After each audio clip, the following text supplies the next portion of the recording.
इस ज्ञान के आधार से आपकी आस्था या किसी परिवार जन्म में या किसी धन में नहीं रहनी चाहिए। जब आप यहाँ से चलन के योग्य होगे और ये रहकर आपकी परीक्षाएं भी होंगी, आपके ऊपर कोई ऐसी आपत्ति ऐसा आएगा सत्संग में, फिर आप देखेंगे कि मेरी वृत्ति बेटे में है कि बेटी में, पोते में है कि या पोती में, कोठी में या कार में। आप जी ने अपने उस जाल को स्वयं काटने की चेष्टा करनी है कि तो जुल्म हो गया, मेरा तो बीच में आस्था है। और यहाँ आशा रही तो वापस जन्म होगा, जहाँ आशा ता बासा होई और मन कर्म वचन सुमरियो सोई। आपकी यहाँ किसी भी चीज में आशा रहेगी, आस्था रहेगी, तो वापस आप जी को आना पड़ेगा। इसी यहीं पर मनमाने यहाँ फिर बैल बनकर आ जा, और यहाँ आशा नहीं रही तो फिर हमने आशा कब ना रहेगी? ये ज्ञान आधार बनाओगे, भक्ति घनी करोगे, दान धर्म खूब करोगे, उस भक्ति की शक्ति से भी आपके कुछ बंधन ऑटोमेटिकली कट जाएंगे। इतना दबाव बनेगा उसका, आपके मन में वो आने नहीं देगा, और परमात्मा कोई ऐसी व्यवस्था आपकी बना देगा। और जो भक्ति नहीं करते तो फिर हमने यहाँ से तो जाना ही जाना है, भक्ति कर रहे हैं जो, उनके मन में ये आ जाना चाहिए कि फिर जन्म होगा तो फिर यह दुर्गति शुरू। मनुष्य जन्म भी हो गया तो मनुष्य जीवन में क्या सुख पाया अपना? आज हम 60 साल के हो गए, हमें पता है क्या मिला इस जीवन में, और क्या हमारा था और क्या पराया था। तो इस ज्ञान के आधार से निर्णय हो जाएगा कि अगर फिर जन्म हो गया, फिर वो प्रोसीजर, बेटा ना हुए तो दुखी हो गए तो महा दुखी, क्योंकि फिर उनके पालन में पोषण में कोई बेका देगी मृत्यु हो जाए काल, तो फिर रोज जाना करे काम, तो रो रो का टक्कर मारेंगे, वह दुर्गति न्यारी।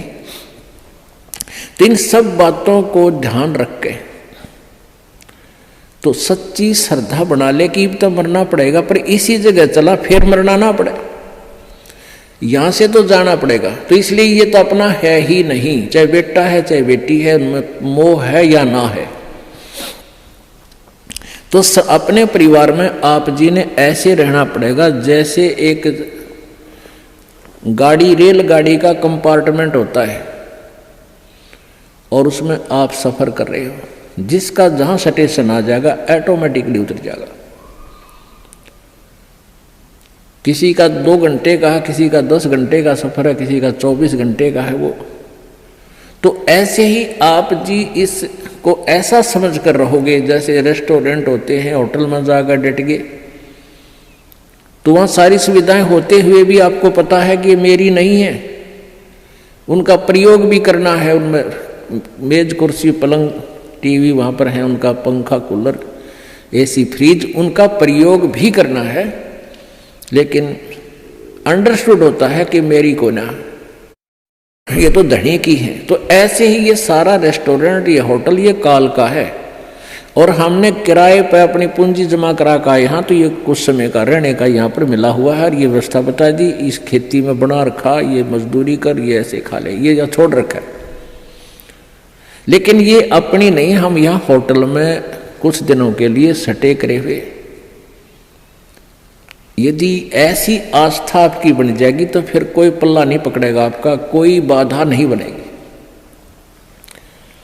अन्यथा जो भक्ति नहीं करते हैं उनकी कैसी वृत्ति होती है। अब जैसे कोई पिछले जन्म में भी कोई भक्त भक्ति करता था और वो पार ना होया, आप जी हो, परमात्मा चाहते हैं कि तुम सभी पार हो जाओ, बहुत अच्छी बात है, क्योंकि पार होने के लिए तो ये सारा खेल हो रहा है आपको पार करने के लिए। अब विद्यालय में बच्चे फेल भी होते हैं और पास भी अधिकतर ही होते हैं, और कुछ एक फेल भी हो जाते हैं, तो वो फेल हुए हुए गणे दुखी होया करें। तो ऐसे ही एक व्यक्ति किसी जन्म में कोई प्राणी, कोई आत्मा परमात्मा से विमुख हो गया, भक्ति ना करी, छोड़ गया, तो उनको फिर लेता है भगवान शरण में। एक किसान के घर जन्म हो गया उस पुण्यात्मा का, अब कहते हैं जो जन मेरी शरण में एक बार आ गया, परमात्मा कहते हैं हमारी शरण में एक बार कोई प्राणी आ गया तो फिर उसको जब तक वो पार नहीं हो लेगा उसके पीछा हम छोड़ना को नहीं। जो जन हमारी शरण है ताका हूं मैं दास, और गेल गेल ला गया फिर जब लग धरती आकाश। तो उसी विधान से परमात्मा उस किसान के पास गए और किसान से कहा कि भाई, किसान पहले बैठे, राम रमी हुई, क्योंकि पिछले संस्कारी जो भक्त होते हैं वो कहीं भी जन्म ले लो उनमें वो भाव श्रद्धा बनी रहती है। आओ महाराज जी बैठो जी, बड़ी आसन दे दिया, आप नीचे बैठ गया भगत की तरह। तो महाराज जी तो फिर महाराज जी होते हैं, अपने भक्ति का ज्ञान सुनाते हैं, परमात्मा की चर्चा शुरू कर दी। तो वो किसान कहने लगा, कहाँ जी भक्ति तो मैं करता हूँ, क्या भक्ति तो मंदिर में जाता हूँ, शिव जी की पूजा करता हूँ। फिर सारी बात बताई, भाई यह भक्ति ठीक नहीं, भक्ति की विधि ये है जो आपके शास्त्रों में लिखी हुई है, कैसी करो। अच्छा जी ठीक सत है, भक्ति भी कराएंगे। भाई फिर उपदेश ले ले। अगना जी नहीं, ये तो बच्चे छोटे छोटे हैं, ये थोड़े से ठीक हो जाए, अपना काम संभालन जोगे, फिर महाराज जी तेरे आप पक्का चेला बन जाऊंगा। लाख समझाने पर भी नहीं माना, यही कहता रहा। परमात्मा चले गए। कुछ दिनों के बाद फिर गए, देखा क्या किसान के 2 लड़के थे, उन लड़कों के भी बच्चे हो रहे, उन खिलाने लग रहा खूब प्यार से, सीने से लटा रखे पोते। परमात्मा फिर गए, किसान भाई भगत जी देवता तेरे बच्चे भी समझदार हो गए हैं और खेत का काम संभाल लिया, तू आजा भक्ति कर ले, नाम ले ले। ने बोला महाराज जी देख छोटे छोटे पोते हैं, बच्चे खेत में जहाँ हैं काम कर रहे हैं और मैं इनको बाद में संभाल रहा हूँ, अब मुझे फुर्सत नहीं है, थोड़े ही बच्चे पोते बड़े हो जाए थोड़े से, फिर मैं भक्ति करूँगा। बहुत कहने पर भी नहीं बोला, ना बाबा जी दुखी ना करे मैंने, क्यों पोते घने प्यारे लग गया करे। यह काल का एक भयंकर जाल आगे और बढ़ा देता है उसके ऊपर।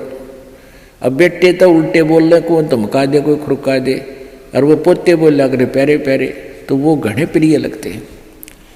न बोले बाबा जी तू तो सब ऐसा ही, तेरे तो कोई लाग नहीं, कोई संतान नहीं, तेने क्या पता संसार के उसका है, कह दिया भक्ति कर ले, भक्ति नहीं होया करे, पोते बड़े हो लेंगे फिर बात करूँगा तेरे से, फिर जरूर नाम ले लूँगा, पक्की बात हो रही। नो टाल टूल दिया। अब 4 साल के बाद फिर आए परमात्मा संत जी रूप में। तो घर आके पूछा कि भाई तुम्हारा वो कहाँ गए तुम्हारे पिताजी दादाजी। वो पता चला कि वो तो मर गए, 4 साल हो गए, मृत्यु होगी। मालिक को तो पता था, क्या था कि खेत में उन्हें का बैल बन गया, आके बैल बन गया, बैल की चुनी प्राप्त की, और खेतों में उसका बेटा उसको हल में जोत रहा।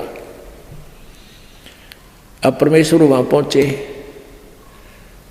वो लड़का भी जाने था, महात्मा कई बार आया करते, रोक दिया, कहा महाराज जी कैसे आना हुआ कि भाई डट जा तेरे बाबू, तो 2 बात बतलाऊंगा।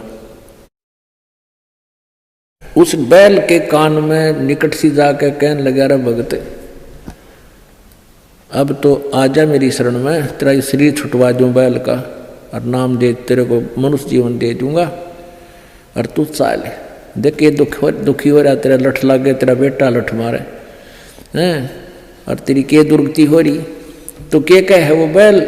न्यों कहा बाबा जी तू बोल रहा मत, अब मैं यहाँ से मर जाऊंगा, दूसरा बैल आ गया, वो थोड़ा काम करेगा, मेरे बेटा ने टोटा हो जाएगा, वो तेरा गजब हुई हो। परमात्मा बोले अच्छा भाई कोई बात ना, ले धन बना तो बेटा गए। अब कुछ दिन के बाद वो बैल भी मर गया, मृत्यु के बाद वो सांप बन गया। अब सांप को एक याद होता है, उसने कहीं धन गाड़ रखा, पहले जमीन में दबाया करते चोरों के डर से, धन जेवर दाब दिए, पैसे चांदी के हुआ करते, सिक्के वो लको दिए, छुपा दिए। तो सर्प बनकर वो वहीं घूम रहा है।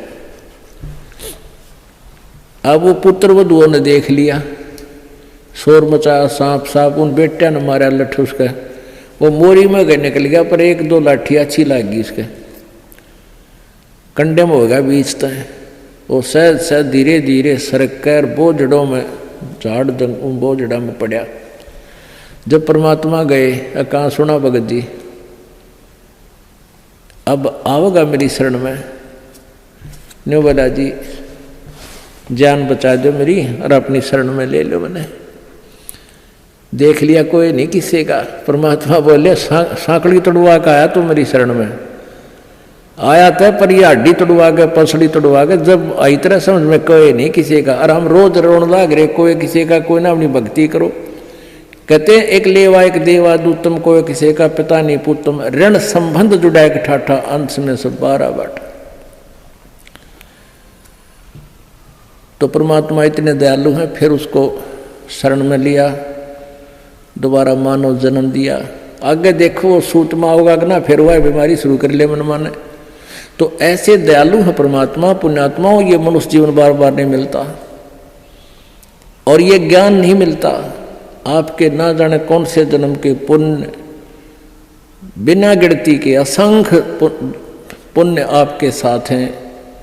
और विशेष कृपा परमेश्वर कबीर जी के आपके ऊपर है, जो आप यहाँ पहुँच रहे हैं और ये ज्ञान आप तक पहुँच रहा है उन पुण्यात्माओं के न्यारे कर्म है इस दुनिया में। और परमात्मा कहते हैं समझा है तो सिर दर पाओ, बहुर नहीं रे ऐसा दाव। बोल सतगुरुदेव।